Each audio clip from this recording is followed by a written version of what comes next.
설교를 이렇게 하다 보니까 지난주에 또 부흥회를 인도해서 그런지 조금 사람이 이렇게 뭐라 그럴까 체력적으로 조금 떨어지는 것 같아가지고 일부러 작심하고 마이크 들고 밑으로 내려왔습니다. 저부터 조금 살아보려고요. 잊지 마세요 여러분, 삶이라는 게 내버려두면 계속 처지고 그러나 주님께 의지하면 더 살아나게 될 줄 믿습니다.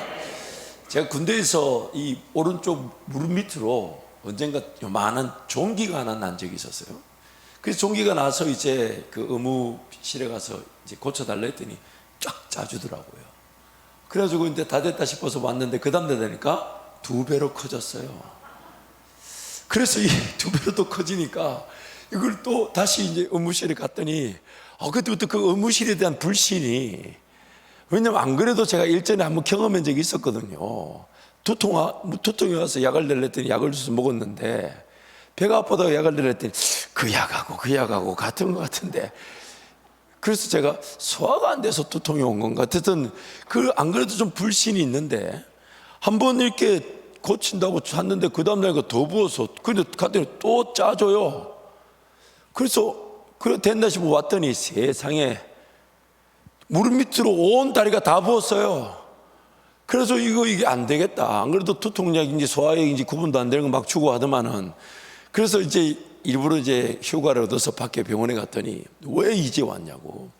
이거는 겉에 나는 것만 짜서 되는 게 아니라 봉화지겸이라 그래서 안에 있는 거를 완전히 치료해만이 회복된다는 거예요. 만약 그걸 내버려두면 위험해질 수가 있다는 거죠. 그러면서 이제 그 칼로 이렇게 찢으셔서 이제 안에 있는 걸 끄집어내시고 또 적지 않은 많은 시간 항생제 약도 먹게 하고 해서 제 기억에 한 3주, 4주 정도 치료를 했던 것으로 기억납니다.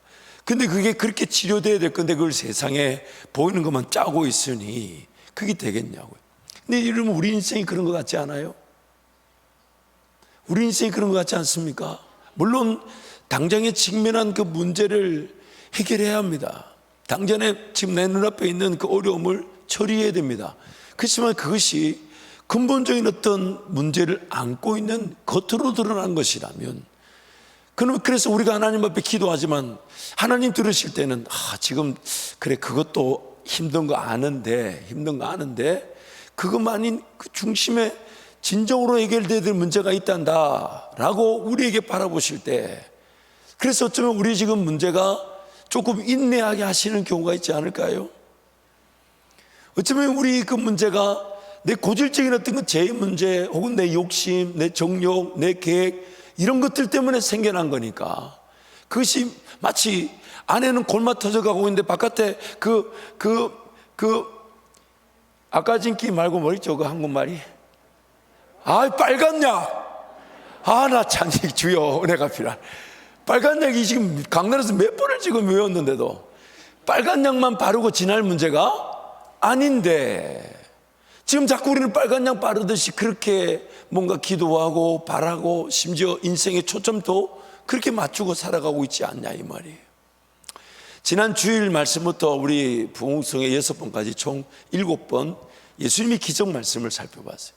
그 예수님의 기적은 결국 우리 인생의 문제를 해결해 주시는 능력의 간증들이고 역사들인데 그 내용들을 자세히 들여다보면 예수님은 항상 궁극적인 즉 이상적인 답을 늘 가지고 계셨지만 그러나 우리의 그런 현실적인 아픔도 이해해 주시더라는 거죠. 그래서 첫 번째 기적이 뭐였냐면 그 가나 혼인잔치에 포도주가 똑 떨어져 버렸어요. 그래서 예수님이 떨어진 그 어머니로부터 포도주가 떨어졌습니다 라고 얘기를 들으니까 예수님이 그냥 도와주면 될 텐데 뭐라 그러시냐면 아직 내 때가 되지 않았나이다. 그러나 예수님 말씀이 맞죠. 예수님의 진정한 삶의 목적과 방향은 그 십자가와 부활, 우리를 진정으로 살리는 그 구원의 능력을 위해 오신 것이지만, 그러나 그 포도주가 떨어졌다는 그 소식에 예수님 그렇게 말씀하시면서 그 물이 변하여 포도주가 되게 하셨다는 것이죠. 그래서 지금 우리의 삶도 마찬가지예요. 우리는 진정으로 예수 구원의 사랑과 그 능력을 기대하며 살아야 되는데 항상 이거 안 되면 이거 안 되는 것, 저거 안 되면 저거 안 되는 것, 물론 그것 자체를 우리가 이길 만한 힘이 없다는 걸 우리가 인정하는 셈이지만 그러나 그런 현상적인 문제와 현상적인 그 답에만 치중하며 살 수 있다는 겁니다. 두 번째 기적이 그 왕의 신하의 아들을 고쳐주는 기적이었어요. 왕의 신하의 아들이 아파서 그 아버지가, 왕의 신하가 예수님께 와서, 예수님, 우리 아들 좀 고쳐주세요. 그러면 우리 마음 같아서는 어떻게 됩니까? 예수님, 갑시다 하고 가야 되는데 미적거릴 뿐만 아니라 한마디를 또 독하게 하십니다. 이 사람들은 표적과 기적을 보지 않으면 당체 예수님을 믿으려고 하지 않는다. 그렇게 아니 아무 잔소리 하지 말고 고쳐주시지. 그 말을 궁시렁 그렇지만 예수님은 그 현상 답을 제시하는 것으로 끝나는 것이 아니라 궁극적으로 우리가 얻어야 될 그 답을 위해 말씀해 주시는 거예요. 그래서 지금 그 따라가 주지 않으시고 그 아들 믿기만 하고 가라 했더니 왕의 신하가 정말 믿어진 게 아니라 안 간다는데 어떡할 거예요? 예수님 안 간다는데 억지로 끄집고 갈 수도 없고, 그걸 할 수 없이 자기가 어때 순종의 발걸음이라보다는 그냥 집으로 간 건데 돌아오는 게 하인들을 만났단 말이에요. 하인들 얘기 들어보니까 아들이 낳았다는 거예요. 그리고 아들 낳은 시점을 자세히 들여다보니까 예수님이 말씀하신 그때의 아들이 낳았다는 거예요. 예수님의 그래서 궁극적인 목적은 그 아들의 병의 치료만이 아니라 그 성경에 나오죠. 왕의 신하와 온 가족이 예수님을 믿게 되었다는 것입니다. 그래서 예수님은 지금 그렇게 우리의 삶을 다루어 주신 거죠. 또한 세 번째 기적이 이 베데스다 목가라는 곳에 38년 동안 병에 걸려 있었던 병자. 왜냐하면 그 베데스다 목가에 천사가 내려와서 물을 동해 주면, 그래서 그 누구든지 그 물에 들어가기만 하면 고침을 받으니까, 그래서 그 베데스다 목가에 그 병자가 진을 치고 살았는데 무려 몇 년을 살았다고요? 몇 년요? 38년. 하나님을 모르지 않았어요. 하나님의 기적을 바랬습니다. 지금 38년 된 그 목가 병자는 교회 바깥의 사람이 아니라 교회 안에 있습니다. 처음에 그가 그 목가에 올 때는 오늘 병이 치료될 것을 기대하고 왔을 거예요. 왜요? 천사가 딱 동할 때 들어가면 나으니까. 그래서 처음에 올 때는 38년 살 줄 알고 왔을까요? 아마 갖추는 것도 없을 거예요. 그늘 하나 제대로 가릴 그런 공간도 확보하지 못했을 거예요. 음식을 해먹는다? 글쎄요. 38년 된 그 목가 병자는 그 38년을 어떻게 살았을까요? 그의 말에 따르면 천사가 와서 물을 동하게 할 때 자기가 기어가면 다른 사람이 먼저 후다닥 들어가 버리고, 그래서 이렇게 예수님께 얘기하죠. 누가 나를 들어서 그게 넣어주는 사람이 없다고. 그러면 하나님을 알고 하나님의 기적을 바랐는데 38년을 그 언저리에서 살았다. 그 사람의 육신의 질병이 문제가 아니라 신앙이 병든 거였어요. 신앙이 병든 거였어요. 내가 하나님을 알고 하나님의 기적과 그 능력을 알면서도 어느 순간 나도 모르게, 그렇다고 세상 나갈 살 힘도 없어요. 그렇지만 또 하나님 그분이 천사를 보내서 물을 동하게 할 때 그때가 아니면 나는 치유받을 다른 방법도 없어요. 근데 그 목가에서 그날이 오늘일 줄 알고, 그날이 하나님 만날이 그날일 줄 알고, 그날일 줄 알고, 그날일 줄 알고, 그날일 줄 알고 살아왔던 시간이 38년이었다는 거예요. 근데 예수님이 찾아와 주셨어요. 오로지 인생의 방법이라고는 내가 기어가든지 아니면 누군가 나를 들어 그 못에 넣어주든지 그게 전부인 줄 알았는데, 내 신앙생활이 하나님의 기적과 하나님의 능력을 바라면서도 내가 할 수 있는 그게 전부고, 혹은 목사가 좀 더 기도 잘해주고 우리 장로님들이, 우리 목자들이 좀 더 기도 잘해주면 그게 전부라고 여겼는데, 그래서 나는 좀 신앙생활 안 해도, 나는 좀 헌신하지 않아도 교회가 좀 잘하면 나도 좋겠지라고 그게 착각했을 수도 있는데, 근데 예수님이 찾아와서 진정한 필요, 그 기적이 없지 않습니다. 능력이 없지 않습니다. 있습니다. 근데 우리에게 궁극적으로 필요한 것은 내 자리를 들고 일어나 걸어가라. 그 예수님의 말씀이면 살아나는데, 그래서 오늘 우리의 신앙도 점검해 봐야 돼요. 38년 된 병자처럼 다른 건 다 가지고 있는데 예수님 음성만 빼놓고 있는 건 아닐까요? 다른 건 다 아는데 예수님 말씀만 못 듣고 있는 건 아닐까요? 그래서 제가 이런 얘기를 들려드렸죠. 어떤 지역에 소문난 병원이 있답니다. 자리도 너무 좋고 인테리어도 너무 좋고 뭐 배경음악도, 간호사들도 너무 친절하고 이쁘고 막 시설도 너무 깨끗하고, 안에 가니까 막 간식도 좋고 막 예약도 그렇게 하여튼 모든 게 다 좋아. 소문이 쫙 났어. 근데 한 가지만 안 좋대요. 병을 못 고친대. 근데 여러분, 38년 된 그 병자한테는 아마 그 목가에서 제일 좋은 명당 자리에 있었을 겁니다. 왜요? 38년 동안 다 치료받고 나가는 동안에 자기 혼자 그 자리를 전전긍긍하며 살았을 거니까. 오늘 우리 신앙도 마찬가지 아닐까요?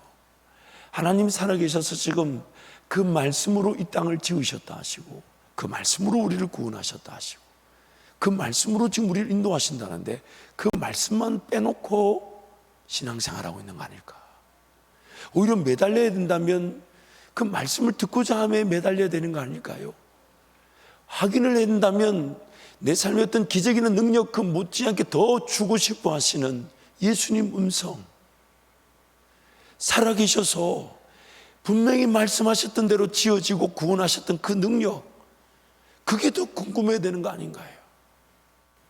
제가 전도사 때 LA에서 개척을 했죠. 제가 전도하신 분들이 개척하자 해서 첫 예배 딱 드리니까 34명이 다 이렇게, 아유, 여러분 한국에서도 개척할 때 34명이 교인이 쉽지 않잖아요. 근데 34명 왔는데 제 마음 편하지가 않아요. 왜냐하면 하나님 나한테 확신을 주지 않으셔가지고. 그래서 그날 주일부터, 첫 예배 드린 주일부터 매일 저녁에 철야했습니다. 왜냐하면 뭐가 중요하냐면 아무리 선하고 옳은 일이라도 나를 향한 하나님의 뜻이 아니면 평생 묶여버리더라고. 평생 묶여버려요. 내 눈에 분명히 하나님 나라 위한 거고, 내가 생각할 때는 분명히 하나님 영광을 위한 건데도 나를 위한 일이 아닐 수 있더라고요. 그게 두려움이었어요. 그래서 하나님 앞에 엎드렸어요. 왜요? 교인이 얼마나 많든지 적든지 간에, 모든 환경이 다 갖춰졌든지 안 갖춰졌는지 간에 제일 중요한 거는 내가 그걸 원한다라는 하나님의 뜻이지, 그거 없이 나 거기서 묶여 있을 수는 없으니까. 그래서 매일 엎드려, 하나님 확인시켜 주십시오. 나한테 말씀해 주십시오. 말씀해 주십시오. 말씀해 주십시오. 말씀해 주십시오. 말씀해 주십시오. 말씀해 주십시오. 다른 삶의 어떤 게 궁금하지, 물론 일상에 또 주어진 복음을 전하고 설교하고 또 누군가를 섬기며 사랑하며 그 일상을 해야 되죠. 그러나 이 오늘 주어진 이것이 하나님의 뜻일 수 있기에 최선을 다하나, 만약 하나님의 뜻이 없다면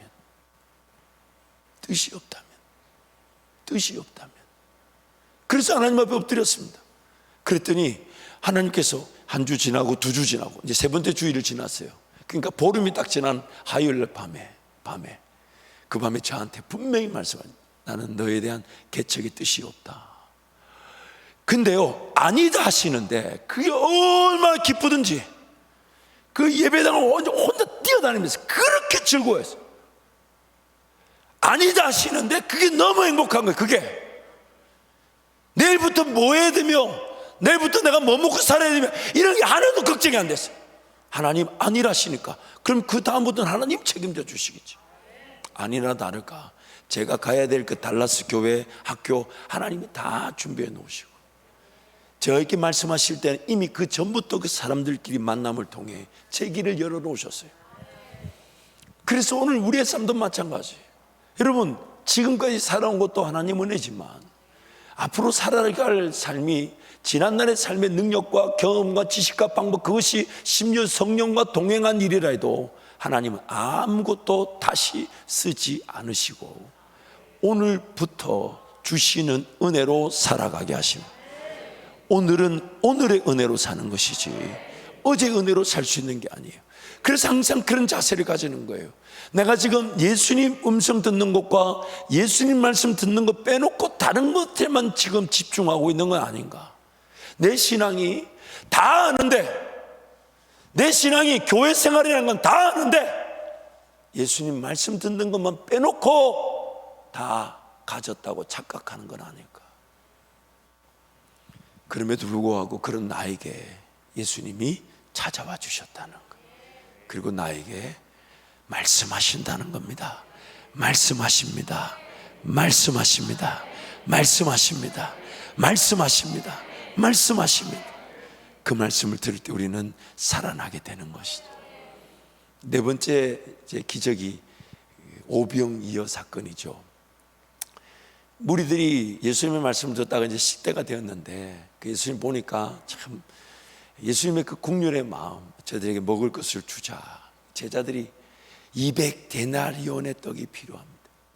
한 아이가 물고기 2마리, 보리떡 5개를 갖고 왔지만 이게 과연 이 무리들을 먹이는 일에 얼마나 되겠습니까? 예수님이 그래도 제자들에게 한마디 하십니다.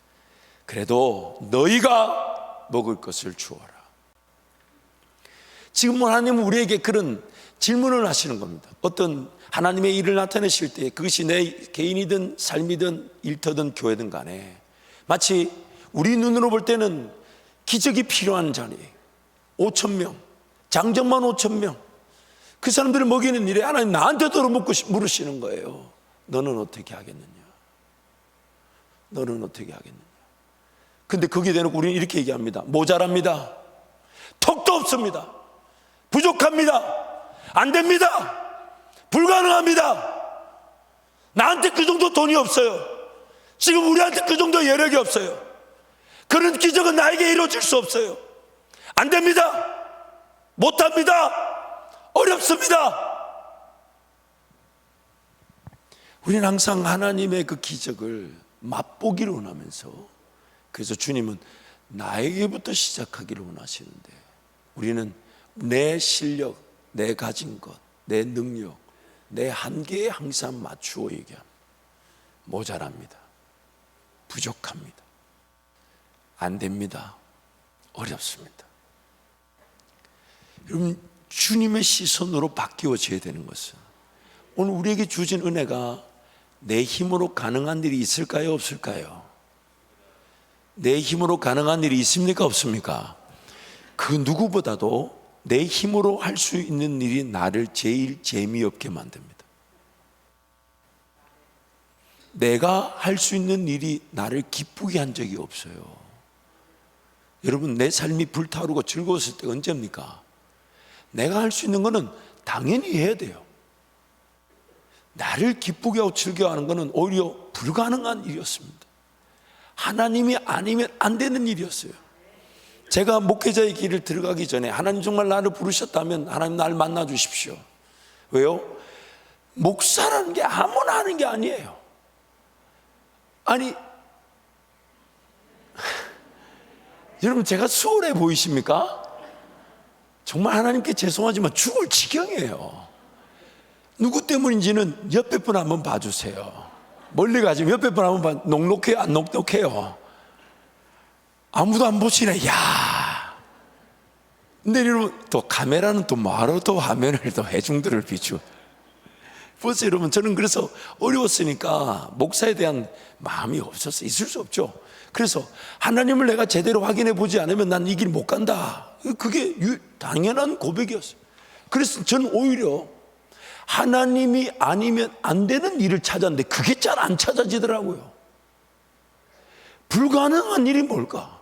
그래서 내가 하나님을 만나 평생 그 하나님을 의지하며 걸어가야 되는데 내가 하나님을 제대로 만나보지 못한 채 걸어가는 건 물론 핑계였죠. 어지간하면 안 가려고. 어지간하면 안 가려고.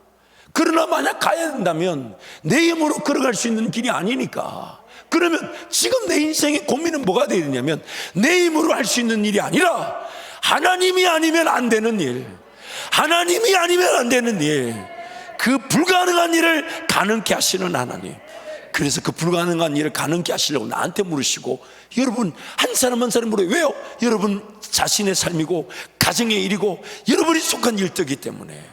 그래서 여러분한테 나한테 물으시는 거예요. 너는 어떻게 하겠느냐? 너는 어떻게 하겠느냐? 너는 어떻게 하겠느냐?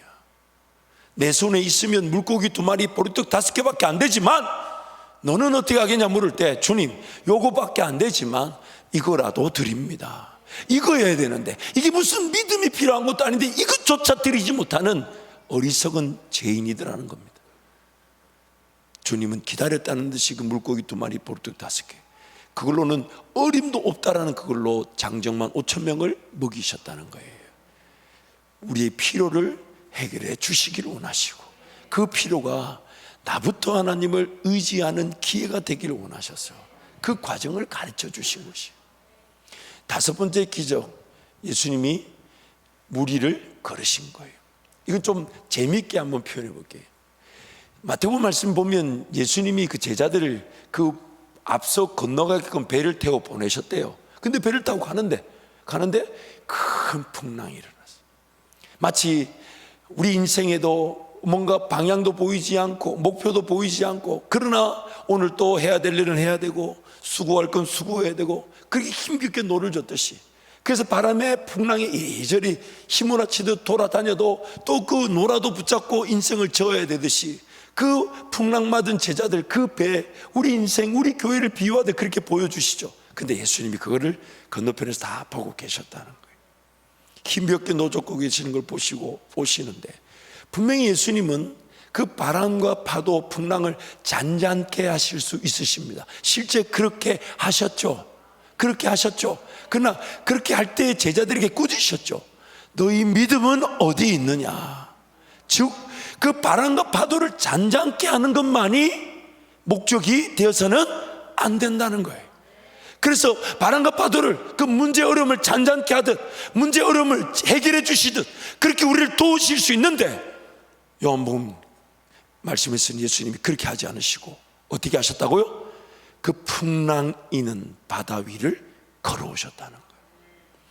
그래서 제자들이 지금 풍랑이 일어가지고 배가 막 난리가 났어요. 이리 막 저리 막 여러분 배 타본 분들은 알아요, 이게 무슨 말인지. 제가 다음에 우리 성도들 성지순례 가면 제가 풍랑을 만들어 달라고 기도하고 배를 한번 우리는 쉽게 죽지 않아요. 성지순례 또 아무도 신청 안 하시겠네. 근데 여러분 보세요, 풍랑이니까 막 풍랑 때문에 막 두렵고 염려 근심, 앞에 보이지 않고 그러나 너는 져야 되고 막 이렇게 어려우고 있는데 갑자기 더 큰 두려움이 생겼어요. 몸은 여전히 흔들리고 있는데 더 놀라고 있어. 뭐에 놀랐냐? 그 풍랑이로 누가 쓱, 그 풍랑이로 누가 쓱. 요한복음 말씀 보세요. 분명히 제자들이 풍랑 보고 두려워했다가 나중에는 저게 뭔가 하고 두려워하더라. 지금 몸은 여전히 흔들리고 있어요. 여전히 문제가 어려움 투성이고 나를 위협하고 나를 집어삼키려고 아우성치고 있는데, 근데 그 풍랑 이는 바다 위로 뭐가 더 두려워졌어요. 저건 뭐야? 풍랑도 무섭지만 그거보다 더 무서움이 생겼어요. 알고 보니까 우리 예수님. 그리고 예수님 다가오셔서 딱 한마디만 하시죠. 나다, 두려워하지 마라. 나다, 두려워하지 마라. 물론 예수님은 그 풍랑 있는 바다의 배에, 제자들의 배에 들어오셔서 그들이 이르러야 될 안전한 그 바라는 항구로 데리고 가시지만 예수님이 지금 궁극적으로 가르쳐 주고 싶은 거, 야, 이 땅에 무슨 문제가 일어나든지 간에 하나님이 지으신 세계 안에 있는 것, 하나님이 통제하지 못하실 상황과 환경은 존재하지 않는데 우리가 연약하다 보니까 풍랑 이는 그 파도 같은 문제를 하나님보다 더 크게 보고 하나님의 능력이 없어서 이 문제를 해결하지 못하는 것처럼 그렇게 벌벌 떨고 있더라는 겁니다. 그래서 그게 하나님이 진정한 두려움을 보여주신 거예요. 하나님이시라는 거예요. 하나님이시라는 거예요. 하나님이시라는 거예요. 하나님이시라는 겁니다. 그래서 그 하나님에 대한 두려움이 세상의 모든 두려움을 다 제압해버린 거예요. 문제가 없는 게 아니고 어려움이 없는 게 아니고 여전히 두렵고 여전히 떨리고 여전히 힘든데 하나님 그분에 대한 두려움, 즉 경외하며 하나님 그분을 인정하고 하나님 그분을 예배할 때, 그래서 오히려 세상적인 두려움으로 내가 예배를 놓칠까 봐 더 두려워하고, 내가 직장살이 일터 이것 때문에 내 기도의 자리, 하나님과의 관계의 자리를 놓칠까 봐 더 두려워하는 자들이 무엇이 문제가 되겠습니까? 무엇이 문제가 되겠습니까? 하나님을 진정으로 두려워할 줄 아는 자들은 세상의 모든 두려움을 다 이겨버리게 되는 것입니다. 상황과 환경에 얽매이지 않게 되는 것입니다. 그래서 하나님이 지금 예수님이 하나님이심을 보여주신 거예요. 나다. 내니 두려워하지 말라. 내니 두려워하지 말라. 내니 두려워하지 마라. 내니 두려워하지 마라. 그러면서 그 하나님을 온전히 의지하게 만드신 거죠. 다섯 번째 그 기적이 바로 여섯 번째 기적이 실로함, 즉 눈을 뜨게 하는 거죠. 지나가시는 길에 날 때부터 앞을 보지 못한 사람의 눈을 뜨게 하실 때에 그 요한복음 9장 전체가 그 눈을 뜨게 하는 사건을 통해 우리에게 전달하는 메시지로 약 50절이 가득 차 있죠. 다름 아닌 보아야 될 것은 보지 못한 채 본다는 이 육신의 눈으로 하나님을 거절하고 있는 그 세대를 지적하고 계신 거예요. 지금 보아야 될 것은 하나님, 그리고 하나님의 능력, 그리고 하나님의 나라인데 그걸 보지 못한 채 그저 내 눈앞에 보이는 것으로 먹고 살고 입고 살고 마시고 사는, 그것이 전부인 양 착각하는 그 세대에게 날 때부터 맹있는 자의 눈을 뜨게 해 주시더라는 겁니다. 여러분, 오늘 여러분 가슴에 삶에 어떤 희망이 있다면 그것은 어떤 겁니까? 하나님의 음성을 듣는 것은, 또 하나님의 음성이 들을 것에 대한 그것이 여러분의 삶을 가슴을 뛰게 만듭니까?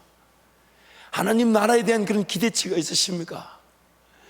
저는 요즘 들어서 그렇게 하나님의 나라에 대한 기대치, 꿈 같은 걸 막 이렇게 나누면 한 10%와 90%, 9대 1의 반응을 봐요. 한 90%는 막 만나면 아직 그것이 이루어지지도 않았고 그것이 나타나지도 않았는데, 야, 목사님 어떻게 그런 꿈을 꾸십니까? 어떻게 그런 일을 계획하십니까? 야, 그런 아이디어가 어디서 났습니까? 그럼 제가 딱 한마디 하죠. 저도 기도하다가 생각났어요. 하나님이 가르쳐 주셨다. 근데 막 이렇게 말하는데 나머지 10%는 어떤 반응이냐면 내 말보다 지가 더 급해. 목사님 나 죽겠어요. 막 힘들어요. 나 어려워요. 나 막 기도해 주세요. 기도해 주세요. 아이, 기도해 드리지. 기도해 드리지. 심지어 저하고 가장 가까운 베개를 쓰시는 분도 자꾸 꿈 좀 그만 꾸고 막 열심히 그냥 맡은 일만 최선을 다하라고. 그러나 여러분, 우리의 육신의 연약함, 봐야 될 것을 보게 된다면 삶에 목표가 생기잖아요. 여러분, 목표가 없으니까 할 수 없이 그냥 사라지지 않던가요? 뭐 해야 될지 모르니까 이거라도 안 하면 안 되는 그런 일이 되어버리지 않던가요? 목표가 생기면 시간이라도 아끼려고 하고 물질이라도 아끼려고 하고 뭔가 헌신하려고 하고 뭔가 방향을 조정해서라도 삶을 그 방향으로 끌려고 하려고 하는데, 그 목표가 없다 보니까 삶이 그냥 흘러 떠내려가지 않았나요? 그래서 지금 하나님은 우리 그런 눈을 열어주기를 원하시고, 봐야 될 것을 보게 하심으로써 돈이 있고 없음, 사람의 있고 없음에 좌우되는 것이 아닌 하나님의 뜻이면 충분함을 알려주고 싶어 하시는 거예요. 그래서 하나님은 영적 계한, 우리의 눈을 열어주기를 원하시는 것이죠. 우리의 눈을 열어주기를 원하시는. 그리고 마지막 기적으로서 죽은 나사로를 살려주십니다. 나는 끝났다, 나는 안 된다, 나는 어렵다, 나는 힘들다, 더 이상 소망이 없다, 할 수 있는 게 없다. 그러나 그 자리에서 주님은 나를 살리시기를 원하신다는 거예요. 살리시기를 원하신다. 살리시기를 원하신다. 살리시기를 원하신다. 근데 우리 인생 최고의 문제가 뭔지 아십니까? 내가 죽었는데 죽은 줄 모르고 살아가는 거예요. 내가 죽었는데, 내가 예수님의 십자가에 달려 죽은 게 아니에요. 나는 죄와 허물로 죽었어요. 죄와 허물로 죽었는데 그런 나를 포기하지 못하시고 예수님이 그의 십자가에다 나를 같이 달아놓으신 거예요. 내가 그리스도와 함께 십자가에 못 박혔나니, 내가 예수님의 십자가에 못 박기 때문에 죽은 게 아니라 죄와 허물로 죽어 가만 내버려두면 그냥 지옥 가는 인생, 그렇게 끝나는 아무 유익한 인생인데 그 인생을 붙들고 예수 십자가에다 함께 못 박히게 하신 것은 다시 살리시기 위한 것이죠. 다시. 그래서 우리 자세가 항상 나는 죄로 인해 죽었습니다. 나는 허물로 인해 죽었습니다. 지금 내가 계획하는 거, 이거 내 죽은 사람의 계획입니다. 지금 내가 마음에 품는 이 생각, 이거 정말 하나님의 것이 아닐 수 있습니다. 하나님, 나에게 은혜를 베풀어 달라고. 그게 오늘 우리의 자세인데, 성령 하나님은 그것을 나의 죽음으로 인정해 주시고 그때부터 새로운 길을 열어주신다는 거예요. 그래서 우리는 항상 십자가 앞에 달려가야 되는 거예요. 십자가 앞에 달려가서 나는 죄인입니다. 한번 따라할까요? 나는 아무것도 아닙니다. 아무것도 아닙니다. 나는 아무것도 할 수가 없습니다. 아무것도 할 수 없습니다. 여기까지는 성경에 나오는 것이지만 제가 하나 더 해볼게요. 따라할까요? 나는 아무거나 해서는 안 됩니다. 해서는 안 됩니다. 차라리 죽었다 그러면 움직이지나 말지. 차라리 죽었다 그러면 시도나지 말지. 그 가치가 없는 인생을 선언한 것인데, 가치가 없으면 차라리 아무 일도 안 하는 상태로 있었으면 안전했을 텐데, 가치가 없는 줄 모르고 그 계획 붙들고 그 생각 붙들고 얼마나 많이 시도해가지고 기어이 내 힘이 빠지고 인생 허비하고 낭비하고, 그리고 지쳐 쓰러져 어쩔 수 없이 죽어버립니다. 결국 우리 주님은 내가 죽을 때까지 기다리십니다. 내가 죽지 않으면 아무 일을 하지 않으세요. 근데 참 신기하죠? 내가 예수님의 십자가 앞에 가서 죽음을 인정하지 않는다 해도 내 모든 시도는 다 죽음의 시도. 기어이 거기서 완전히 힘이 빠지게 되죠. 안 되더라, 어렵더라, 힘들더라, 죽겠더라. 그래서 거기서 뭔가 예수님을 찾은 게 아닌데 예수님이 살려주시죠. 왜요? 어쩔 수 없이 죽었는데도 그걸 죽음으로 인정해 주시고 그렇게 살려주시더라는 겁니다. 그래서 오늘 우리에게 물으시는 거예요. 그러면 그렇게 죽은 줄 모르고 살다가 기회의 죽음을 맞닥뜨려서 예수님의 도움을 받을 것인가? 아니면 오늘 자기 부인 자발적으로 죽고자 하나님 앞에 엎드릴 것인가? 이게 오늘 신앙의 자세죠. 하나는 하나님이 포기하지 못하시니까 나를 살려주시는 것이지만 아픕니다. 어려워요. 관계도 많이 깨지고요, 돈도 많이 잃어버리고. 여러분, 정말 목사로서 너무 안타까운 게, 또 한편으로는 조금 기분이 별로 안 좋은 게, 잘 나갈 때는 목사 안 찾다가 만나보면 다 얼어봐. 물론 어려워서라도 오면 감사한 건데, 얘기 들어보면 옛날에는 막 이러더라고. 목사님, 제가 옛날 같아서 목사님 차도 한 대 사드렸다고 그러더라고. 믿습니다, 나는. 나는 믿어요. 왜 웃어요? 난 믿는다니까. 그분 아니 여기 앉아 계시진 않는데 어쨌든 난 믿어요. 믿습니다. 믿어요. 난 믿어. 듣고 계실지 모르겠는데 난 믿어. 난 믿었어. 아직 안 사줬지만 믿어요. 근데 꼭 어려워야 오더라고. 어려워야. 그게 우리 아니었어요. 그래서 하나님이 말씀하시는 거예요. 너는 죄와 허물로 이미 죽었다. 네한테서 뭔가 생명을 논할 만한 일이 시작될 수가 없다. 그래서 예수 그리스도를 의지하고 하나님께로 나아가는 것은, 우리가 이런 진리, 이미 내가 지배를 당하고 있는 그런 죄의 법이라는 진리를 깨달으면 자발적인 기도가 되고 자발적으로 달려갈 텐데, 우리가 죄인이다 보니까 이것도 모르고 그냥 삽니다. 사랑하는 성도 여러분, 어쩔 수 없이 죽음의 자리에서도 돌아온다면 감사한 일이지만 오늘 같이 죽지 않으시겠습니까? 아멘을 안 하는 거는 설교를 다시 하라는 얘기죠. 지금 요즘 목사 설교가 목사가 회개해가지고 설교 짧아진 거 알고 계셨죠? 여러분 길게 만들지 마시고 다시요. 어쩔 수 없이 죽지 말고 우리 오늘 죽음을 인정하고 하나님을 찾으십시다. 하나님을 구하십시다. 하나님을 만나십시다. 하나님을 기대하십시다. 그러므로 이제 삶의 자리에서 두 가지만 좀 적용하면 좋을 것 같아요. 첫 번째, 우리는 이상적인 그 궁극적인 답을 잘 몰라요. 그래서 그걸 안다 해도 막상 현실에 당한 문제를 직면하게 되면 참 이게 쉽지 않아요. 그러니까 그냥 다 기도하십시다. 하나님, 이거 물론 예수님의 잔소리가 있을 수 있고 예수님의 꾸중이 있을 수 있고 예수님 조금 기다리라 하실 수 있지만, 그래도 내가 이상적인 답을 모르니까 일단 다 아뢰십시오. 특히 자녀들도 우리 궁극적인 답은 다 알고 있잖아. 예수님 만나야 되는데 그 자녀가 예수님 만나야 돼 전혀 관심이 없으니까 이렇게 기도하는 거야. 하나님, 걸어가는 길목이 만남이 예수님을 만날 수 있는 기회가 되게 도와주시고, 일을 감당함이 예수님 만나는 기회가 되게 도와주시고, 그 진로와 그 믿음의 배우자를 만나는 그 미래의 모든 방향이, 그 한 걸음 한 걸음이 하나님을 느끼며 하나님을 경험케 하여 주셔서 마침내는 예수님 한 분이면 충분한 자녀들이 되게 해 주십시오. 이 기도는 우리도 마찬가지인 거예요. 지금 있는 기도 제목을 싹 다 그러면 정말 하늘을 두루마기 삼고 바다를 먹물 삼아야 될 텐데 한 줄 씩 긋고 치우는 우리의 연약함, 그러지 말고 여러분 다 아뢰십시오. 다 아뢰시되, 그러나 하나님, 이 문제를 보고 들어온 나를 불쌍히 여겨주시되 저도 예수님 음성을 온전히 기다릴 줄 알도록 도와주십시오. 왜냐하면 우리 하나님의 관심은 거기로 끌고 가는 거니까요.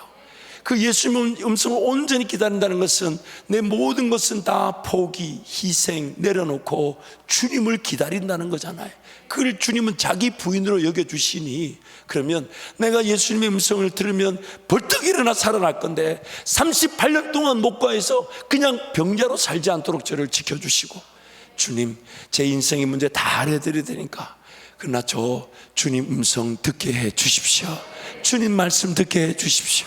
주님이 더 느껴지게 하여 주셔서 인생의 앞에 당한 현상적인 그 문제 해결에만 집중하지 않게 하시고 하나님 나라를 보기를 원하며 하나님의 꿈을 발견하기 원하며 하나님의 비전을 발견하는 그런 인생으로 살게 하여 주십시오. 그래서 제가 부흥의 말씀을 쭉 전하면서 한 문장으로 감히 한번 요약해 봤어요. 한 문장 이런 거예요. 하나님은 우리를 단지 안전하기만 한 길로 인도하시는 것이 아니라 어떤 길로요? 완전한 길로. 완전한 길로. 나를 완전한 길로. 여전히 부족하고 여전히 약해도 더 잘할 수 있고 더 성장할 수 있고 더 들을 수 있고 더 배울 수 있고 더 경험할 수 있어서 난 예수님 한 분이면 충분합니다. 내니 두려워하지 말라. 내니 두려워하지 말라. 무엇보다 저는 이 부흥의 기간 동안 제 개인적으로 그리고 우리 교회가 좀 받았으면 하는 뜨거운 말씀이 있었어요. 그게 뭐냐면, 하나님은 항상 마치 그 물인데 물을 떠서 연회장에 갖다 주랬던 하인의 순종처럼, 당장 예수님이 따라가기를 원했지만 안 따라가고 믿기만 하고 가라 했을 때 돌아갔던, 사실 그 왕의 신하 입장에서는 그게 뭐 그렇게 순종이라 말할 게 없어요. 예수님 안 간다니까 할 수 없이 돌아갈 수밖에 없었는데 그 정도라도 순종할 수 있도록, 마치 그 어린 아이가 물고기 2마리 보리떡 5개 제자들하고 다 안 된다 하지만 자기는 그냥 주님 사랑하는 마음에, 그 아이는 그 물고기 2마리 보리떡 5개가 장정만 5,000명이 먹을 줄 알았을까요? 몰랐을까요? 몰랐어요. 그러나 최선의 순종. 여러분, 뭔가 일이 필요하다 할 때 그 전부를 내가 순종하지 못한다 해도, 또한 내 전부를 다 주님께 드리지 못한다 해도, 하나님 어떤 순종의 기회든지 간에 최선의 순종으로 순종의 기회를 누리게 하여 주옵소서.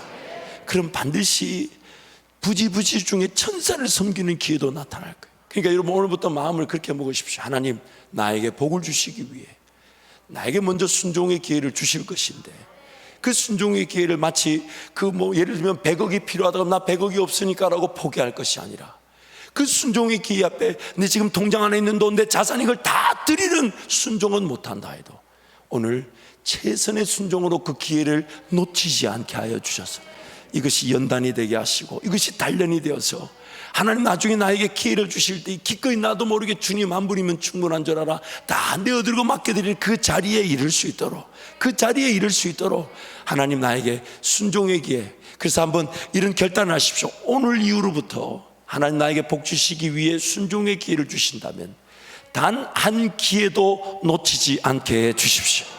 그것이 가부의 2랩돈이랄지라도 사르밧 가부의 한 움큼의 밀가루와 기름 몇 방울이랄지라도 최선의 순종으로 어떤 순종의 기회도 놓치지 않겠다.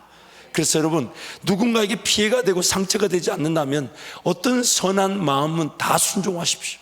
다 누굴 돕고 내가 뭘 섬기고 뭘 희생하면, 예를 들어 그게 어떤 봉사팀이 와서 며칠을 해달라 그러면, 예를 들어 김장을 김장을 하루 종일 한다 그러면 내가 하루 종일 안 돼도 30분 해도 되겠습니까?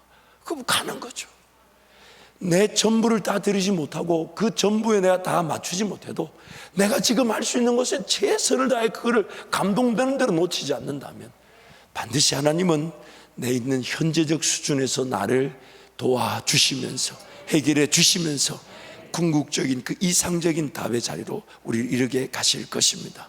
그래서 오늘 본문 내용을 보면 도마가 그렇게 말하죠. 예수님의 이 못자국에 손가락을 넣어보고 장자국에 손을 넣어보지 않으면 난 예수님 믿지 않겠다. 근데 예수님이 와서 도마한테 자 넣어봐라, 넣어봐라. 그러니까 도마가 얼마나 놀랐겠어요. 그래서 너는 보고 믿으려고 하느냐, 그러나 보지 못하고도 믿는 자는 복되다.